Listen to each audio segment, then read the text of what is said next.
Hello Stampin' Friends, this is Trina Brower here today to do a quick little shaker card with y'all.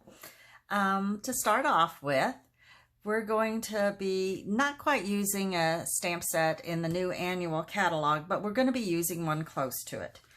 The one that I'd like to show you from the annual catalog is this one right here, the Jar of Flowers. And it's similar to the one that I'll be using. I'll be using a retired stamp set to make our little shaker card here. But I wanted to show you the Jar of Flowers, and it also has a coordinating die, or rather a coordinating punch right here. Let me get that up there for you. Right down here is the coordinating punch. And then it also has some mason jar shaker domes right here, and to make a shaker card very easily with that Jar of Flowers stamp set. But unfortunately, I do not have that stamp set. I have the Jar of Love that was from like the 2016 annual catalog. So we're going to be using that today. It does not have a punch, but it does have these die cuts that go with it. So we'll be using all of these today, the two mason jars, the little top, and some of the flowers and stems. So that's what we'll be doing today. Okay, here's our card we're going to make. We're going to start off with a piece of petal pink cardstock that of course was measured at 8.5 by 5.5, and I scored it at 1 1/4. Then we're going to start with another piece of petal pink cardstock that was cut at 5 1/4 by 4. And I just took the two dies, let me move this up and out of the way, and just kind of place them where I thought they looked good. One kind of up a little bit higher than the other, and then of course ran them through my die cut machine, making them about even. Nothing really measured, just kind of hit and miss what I thought looked nice. Okay. I'm going to put our card base over to the side. The next thing that I did was I cut a piece of acetate or window sheet, whatever you have that you're using, at 5 by 3 3/4. Okay. And I'm going to adhere this to the back of our other die cut piece. And I'm just going to use my mono adhesive and just make sure it's on there pretty good.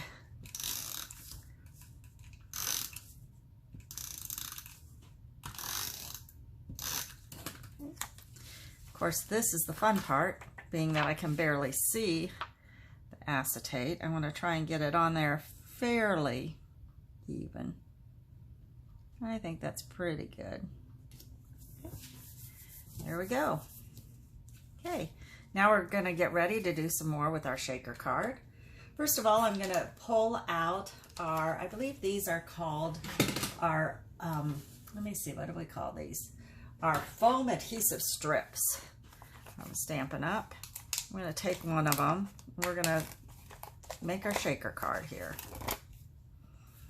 This is the easy part, but it's pretty fun.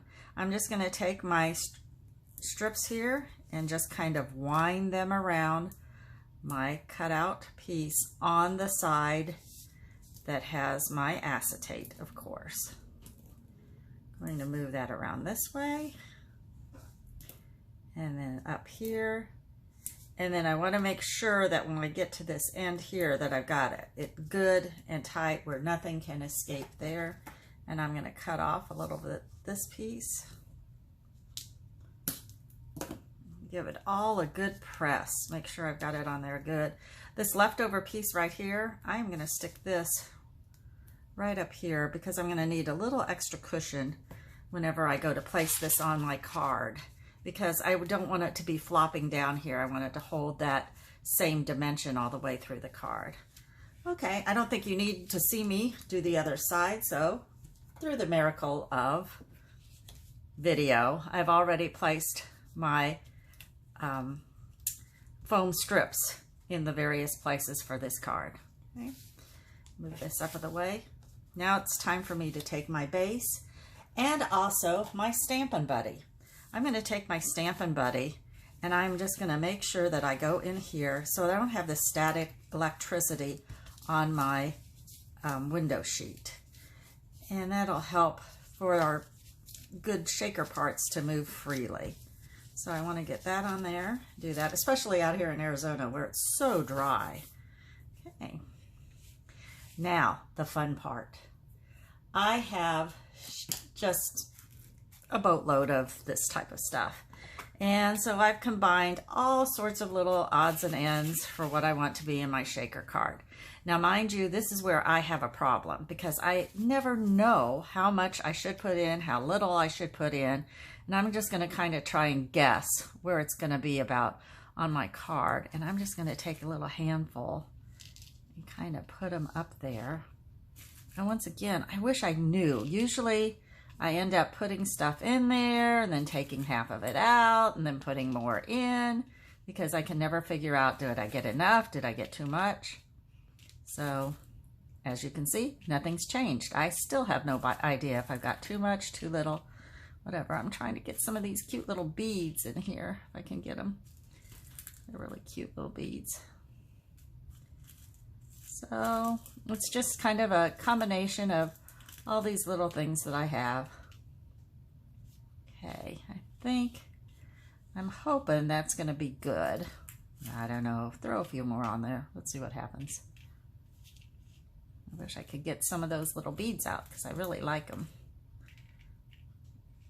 If they don't go flying all over the place.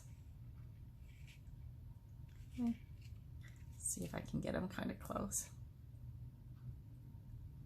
Alrighty. Now, let's see if I've kind of got them in the right spot. Not too bad. I might want to move these down just a little bit. See about how that goes. Looks pretty good. Might want to take a few out of here and put them more over here on the larger ones. Probably. Okay, let's see how that works. Yeah, that looks pretty good. Now the trick is to get my foam on there at the right spot without getting a whole bunch of sequins inside my foam piece. So let's see what I can do here. I'm going to move this up just a little bit. And I'm going to start taking the backing off of my foam. Now the other thing that if you think that aren't going to have a good spot, like right there, for some reason my adhesive doesn't seem real good, you can always just add a little bit of glue, liquid glue to it. Just make sure to give it a second to dry before you start shaking things around in your shaker card. Just because you don't want your sequins and such to, let's see, got everything, to stick to where you've put that glue. Kind of hesitant for some reason right there. I don't think I have some good stickum, so I am going to take my liquid glue and just put a little bit right along the edge there. Don't want too much, just enough to where I feel comfortable. Okay. And now the tricky part. Can I get it on there and get it on fairly straight? It's just a crapshoot with me. And there we go. And I'm going to give it a nice, good push. Make sure I've got all of my foam strips down securely. I think we did a pretty good job there. Okay, before I start shaking, I'm going to let that one glue area kind of dry a little bit. I'm going to get these out of the way before I spill them all over the place. And I'm going to take a chance here and we're going to start decorating some of our card. I have already cut out, these were the extra pieces, of course, from my die cut, which I'll be able to use in another card some other time. And then I have already run my Whisper White cardstock through my Xyron, so everything already has stickum in it, which for me seems to work out good because especially when I have these type of things, I don't like to use my fine tip glue all the time because I'm just not very good with it. So I have all these already made. Let's kind of use this as my example. And I'm just going to stick a few of these down and cut off what it is that I don't like. So let me see if I can get these started. Sometimes the only problem you have is getting the Xyron stuff off of the back, but usually I have pretty good luck if I still have fingernails left. And I'm going to kind of put this about like that. And I'm going to trim off some of that excess. Pick that up. There we go. I'll give it a good push down. And next I'm going to take my jar. I think I can hide these other two leaves underneath the flowers. So we're going to go ahead and pull the backing off of my jar lid. And I'm going to place that right about here. That looks pretty good. Okay. Next, I'm going to take another thing of these, another group of the green stems, and peel off the backing on this. And maybe kind of set them kind of like about what I have on my sample. And maybe about like that. That looks good. Okay. And as you can see from this die cut here, this was a very long die cut.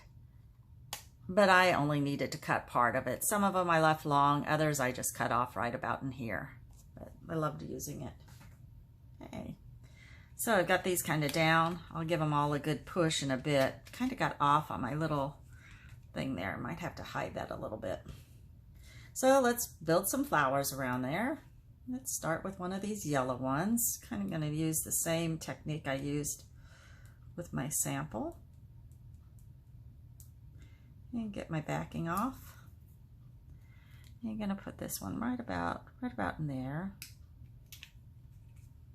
Find a pink one. You know, I've got several in here. And the interesting thing about this stamp set was that the dies are, or the stamp comes two flowers like, I don't know if you can see this very well. Let me put my hand underneath it. That didn't really help.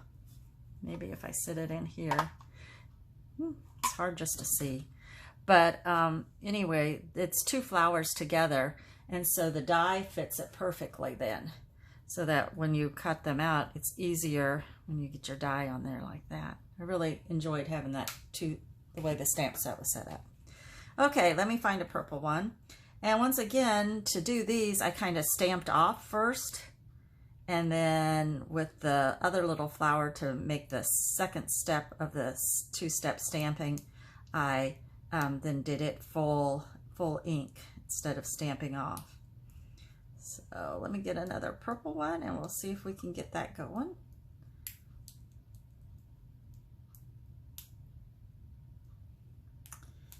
And let me find one here, this one. See if I can have better luck getting off my back. And there we go. We're going to put him about right here, about like that. I could use a smaller one. I might do a smaller guy on him. Let's see if I have a smaller purple one. Sure do. Let's try that one. Sometimes I have better luck too using my little piercing tool to get the backing off of my Xyron, but all in all, I still enjoy using my Xyron to put my flowers together. I think we're going to put him just about like that. And there we go. So I kind of got my thing there. Now, of course, I could do the same thing to this side, but I wanted to show you how I did my little for you. So let me find my little stamp set, or my stamp. Let me move some stuff out of the way. And because it's a photopolymer stamp, I like to use my piercing mat so that I get a little bit more oomph when I go to stamp. And I used Blackberry Bliss on this. My colors that I used today were, let me see, pink, petal pink, of course, Flirty Flamingo, So Saffron, Pear Pizzazz, Cinnamon Cider, and Black berry bliss. Oh, I have a little strip here that was cut at 1 3/4 by 1. And that's what I'm going to be stamping my For You on. Let me try it off to the side. Oh, did pretty good. And I'm just going to kind of see if I can line it up fairly well. I'll have to get my head in probably the shot for me to see where I am. Oh, not too bad. Did pretty good. Right. Move this over to the side before I end up with ink everywhere as usual. And then I used this punch. I believe it's called like the triple good idea, whatever it is. Anyways, so this is one of our new punches. Of course, I put a little thing up there because when you go ahead to stick these in, it's going to cut off a piece of the end of the cardstock. So I kind of said that total, it'll cut off about 1/4 of an inch. Now, whenever you have a small piece like this and me sliding it up in there, it's going to disappear. So I just took a piece of Post-it note, and I am just going to kind of use this to be my extra handle in here so that when I push it up in there, let me turn it over and see if I'm pretty good. Yep, not too bad. I need to get it up in there, the center. Yeah, pretty close. We'll see. I think I got it in there good.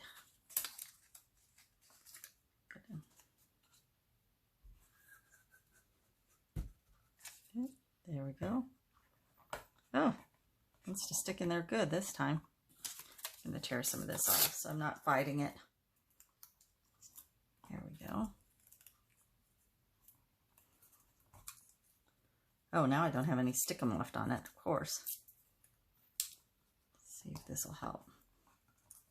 Yeah, pretty good.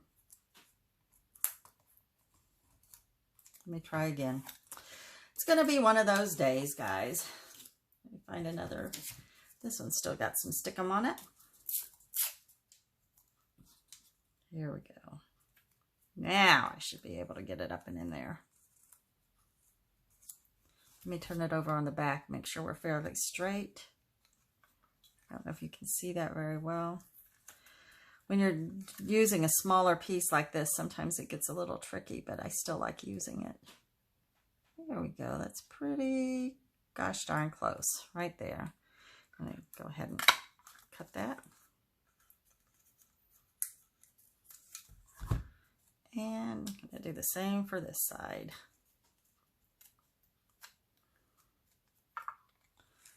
Get it up in there. See where I'm at. Oh, that one turned out pretty good. Once again, give it a good push. There we go. Hey, pretty good. Let's move everything back out of this way. Going to put a couple of dimensionals on there. And I'm going to use our mini dimensionals. I like using those for these smaller pieces.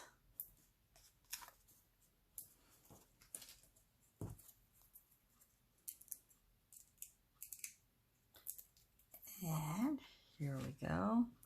That looks good about right there. And then, of course, I still have my little lightning bugs or whatever these little guys are. I'm going to stick one kind of under the For You. And then the other one I'm going to put on my mason jar there. Oops. This guy doesn't want to come. Oh, that's the reason I didn't have any stickum on this one. Forgot about that. This one did not have, I didn't put these little guys through the Xyron. So need to get out my mini glue dots here. Put some mini glue dots on him. Thought it felt funny. Okay, and I'm going to stick him kind of just right up and underneath here. About right there. And I don't think you need to see me decorate the other jar, but you can see how it worked. And then we got that. I did pretty good on the